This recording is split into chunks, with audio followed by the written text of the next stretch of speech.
Yo, yo, yo, I'm Jamie Anderson, and this is Get Your Sax Together. This is part 3 of my series on transcription, where we're really gonna get our teeth into a pretty hard bit of Michael Brecker.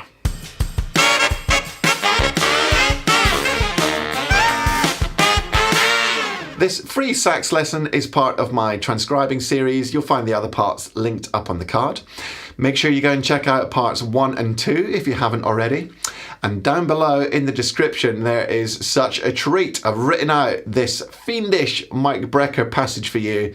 So make sure you go down there, follow the link so you can follow that along as we go through the lesson. Also, while you're there, make sure you're subscribed if you haven't already, ring the bell to be notified of new videos, and let's start checking out what we can learn from this Michael Brecker solo.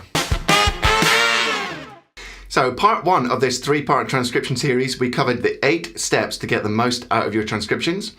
Part 2, I ran through all those steps in a practical way with a very easy example for beginners, maybe intermediate.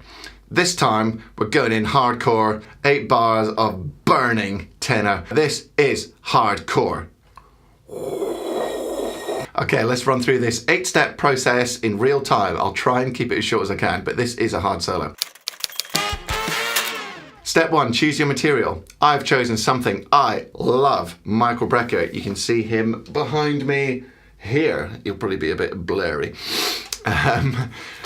One of my favourite tenor players, absolutely burning. And this is from the 1976 Brecker Brothers tune, Night Flight, from the Back to Back album. So I've chosen carefully, and there's a lot I can learn from this. I can improve my technique, I can get some harmony together, and I love it. So choose your material carefully like this. Stage 2, listen to it. Well, number 1, I've been listening to this for years. Number 2, I've been listening to this 8 bars round and round while I've been setting up and transcribing it and all the rest of it. So I've been listening a lot, but here it is. Hope YouTube doesn't flag this one.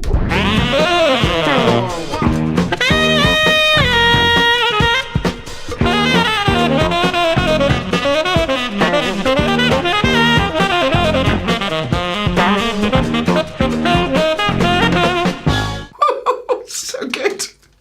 That is, by the way, I chose this because it is absolutely quintessential Brecker. If you choose something, try and make it a tune that really encapsulates the essence of the artist that you're after, not some fringe thing that doesn't really represent them. This is pure Brecker.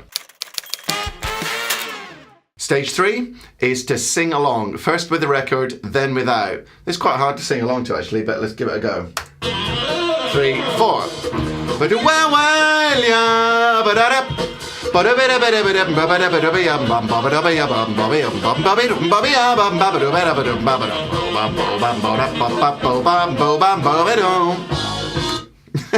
It's pretty hard. Now you kind of sing along without the record just to prove you can do it. So 3, 4, 1.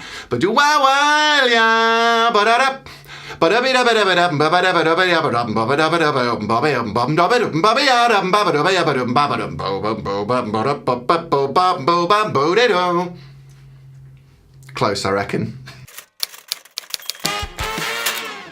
Okay, stage 4.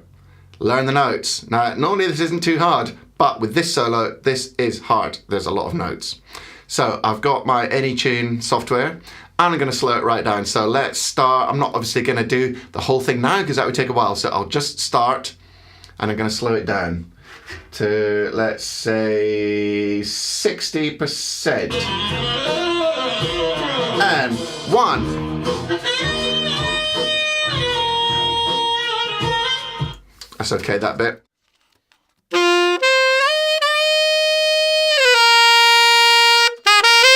I can kind of hear that anyway. Now there's a tricky bit though.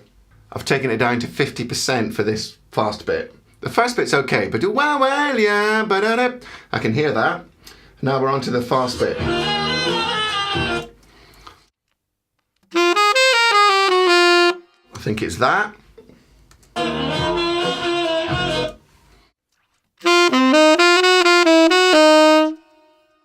And you go through the whole thing just like that, stopping, working out each note, backing it up until you find out exactly what the notes are, and then you gradually speed it up.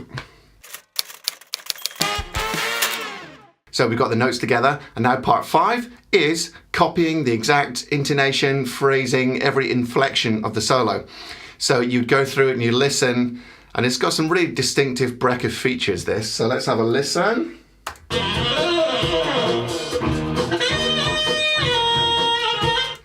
So that is quite distinctively Brecker. I think it sounds a bit like that. And then the other really distinctive Breckery thing, apart from the burning run, obviously, is right at the end. So I'm going to find that. Boo-da-doo. That bit. Boo-da-doo. So I'm just going to listen to that and then try and copy it.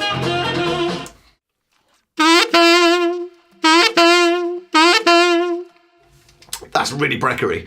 So you go through the solo and you play along and you try and copy it exactly. Okay, so to round off part 5 of the process, which is copying every inflection, you have to play along with it, loads and loads, until you can match exactly what they play and sound like there's no difference between you and them. So I'm gonna give this a go. It's pretty hard though.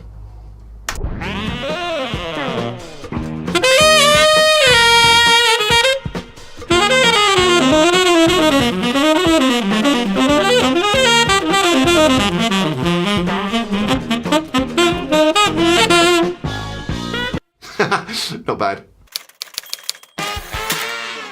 Stage 6, you remember, is to write it down, get it notated, whether it be on Sibelius or written out by hand, doesn't make any difference. Get those notes down on the page. I've already done that, so I'm not going to do this live for you. You'll find it in the PDF linked in the description, so go and pick that up. It's also got all the analysis that we're about to come to in the next part. So step 7 is analysing what you've got. Now then, this can take a while and you can only do it at the level of music theory you've got. However, this is an advanced level, so let's just dip straight in and see what we can get from this. Well, it's not even a solo, it's 8 bars. So let's have a look. So I'm just looking at the music written out, which is the PDF you can print off. And first thing I noticed, well, what's the groove? It's all in a kind of open G minor 11, G minor sus harmonic bass, and he throws different shapes on top of it. So I've divided my analysis into G minor Dorian, in other words, F major scale. And then he flips into a sort of bebop D flat major phrase, which sounds like this.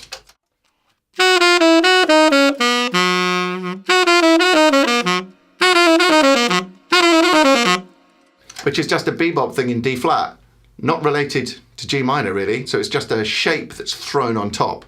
Then he flips into this kind of B minor, A major, D major type shape.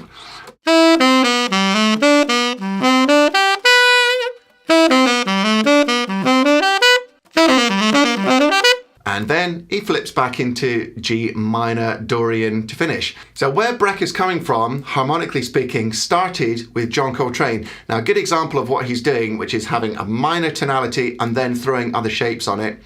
John Coltrane uses in A Love Supreme, part 2, after he's played the head, he goes into this 8-bar phrase, and it starts off with F minor Dorian like this.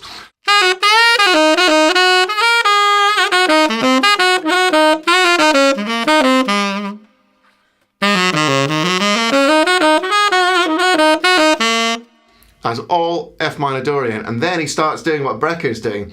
So this is the second half of it.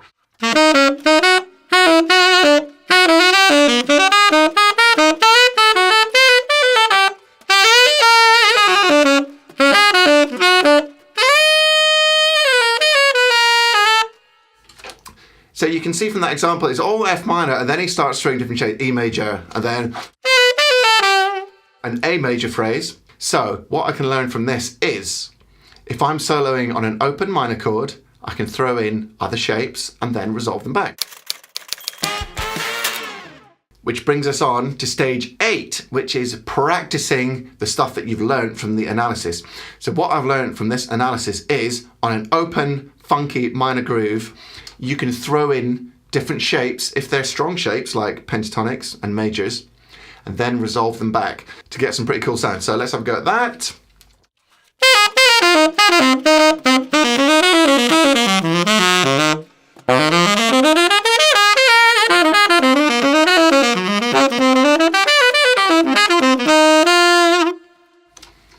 And then I'm starting to make it my own and bring it into my own playing.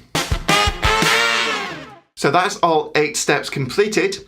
And now, hopefully, after practicing it, I've incorporated the spirit of that harmony and sound and intent and attack into my own playing, and I've become a much better sax player in the back of it. So go ahead, find a solo that you love, work through it like this. If you've done that, share it down below. I'd love to hear from you. Okay, really hope you enjoyed the lesson. If you haven't already, make sure you watch parts 1 and 2 of the transcription series to really get the most out of this process and really bring your playing on. If you haven't already, go down and make sure you sign up to get the free PDF down there. Subscribe to the channel if you like what you're seeing. Click the bell to be notified of new videos. And I will see you next time on Get Your Sax Together.